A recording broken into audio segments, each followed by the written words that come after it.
marna oon iyo daadad u dhaxeeyo oo dadkeena ay ku baaba'een annagana aan fiirsanayno waxaa la rabaa mar dambe inaan inagu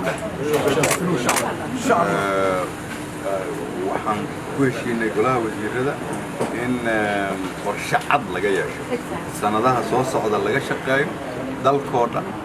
waayo dalka meesha hadda uu marayo dhaqaalihiisa waxba lagama qaban karo haddii aan arrimaha biyaha wax laga qaban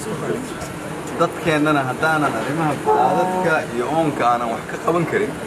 dawlad ma noqonayno sanad walba marna daad kama shaqayn karo marna abaar kama shaqayn meesha u dhaxaysa kuma jiri karo marka maalinna haddii roobkiina na dhibaayo abaartiina na dhibayso yacni macnaheedu waxay tahay noloshaa dhib nagu noqonaysa dadkiina isu yimid oon aad ugu faraxsanahay badan aqoon leh khubaro kala duwan inay tahay waxaan runta soo jeedinayaa arrinkan hadda ma aha inaad dawlad goboleed ka timid ama aad xafiiska wasaaraha ka timid ama wasaarad ka timid ama hay-adna aad u shaqaysid international ah waa ummadda Soomaaliyeed noloshooda marka intaa waxyaabaha kale siyaasadda dhinac la iska dhigo ummadda Soomaaliyeed in oonka iyo abaarta laga saaro waa wax ugu dhibka yaroon ku heshiin karo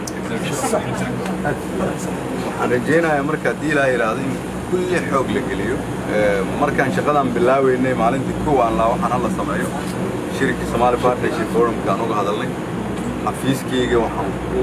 ka codsaday in xoog la geliyo waxaan rajaynayaa sanado kadib dadkiinaan inaad noqotaan kuwa taariikhda gala waayo waxaan waa loo aayi doonaa bal ka fikir maalintaan soo gaarnay inaan nidhaahdo abaarna male daadadna male beerihii waa la abuuran karaa biyo male ilaahayna waxba kuma aha idinkana inaad dadaashaan